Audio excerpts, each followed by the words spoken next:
Per likučių išmetimo meniu valdote šiaudų smulkintuvą ir pelų skleistuvą.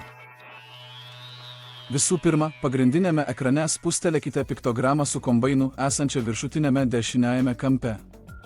Dabar spustelėkite likučių išmetimo piktogramą. Šiame puslapyje viršuje matomas išskleidžiamasis meniu, pavadintas pelų skleistuvo kanalų padėtis. Čia rasite 3 galimus pasirinkimus. Pirmas pasirinkimas – paskirstymas. Pelai bus išpūsti į šonus. Antras pasirinkimas – smulkinimas ir maišymas. Ši padėtis veikia kartu su šiaudų smulkintuvu darbinėje padėtyje. Pelai bus įpūsti į smulkintuvą ir paskleisti kartu su smulkintais šiaudais. Trečias pasirinkimas – drėkimas ir sumaišymas.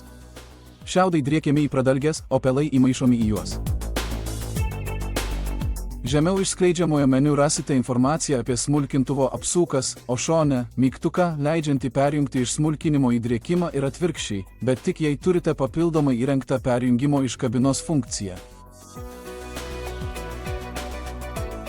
Apatinėje ekrano pusėje rasite smulkintuvo valdymo sritį. 2 kvadratai žymi paskleidimo plotą už kombaino. Spustelėdami vieną iš langelių galite nustatyti skirtingą paskleidimo plotį, naudodami šone terminalo esantį slinkties ratuką. Pavyzdžiui, pradedant pjauti naują lauką, kairėje pusėje gali būti paskleidžiamas didesnis masės kiekis ir plačiau, o dešinėje mažiau, kad nebūtų užmesta susmulkintų šiaudų ant dar nenukultų javų.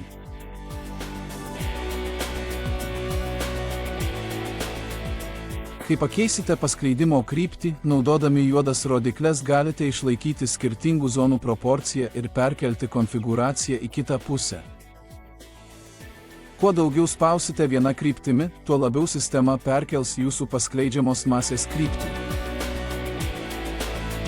Centrinė piktograma tarp langelių yra veidrodinio atvaizdavimo funkcija. Paspauskite ją, kad sistema automatiškai perstumtų paskleidimo plotį priešingą veidrodinę kryptimi. Naudodami pliuso ir minuso mygtukus galite keisti paskleidimo darbinį plotį.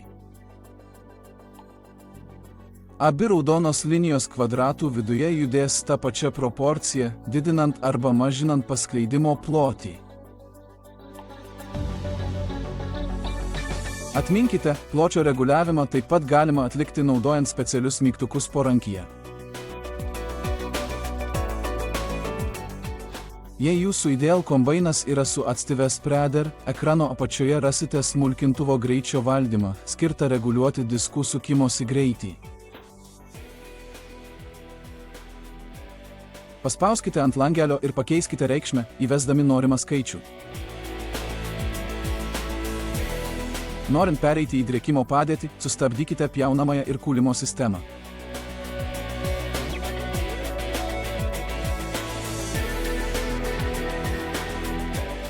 Tada spustelėkite Hop to Drop piktogramą esančią dešinėje ekrano pusėje.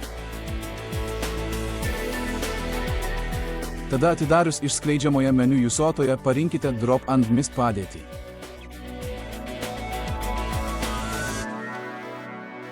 Dabar jūsų kombainas pradės driekti šiaudus į pradalges.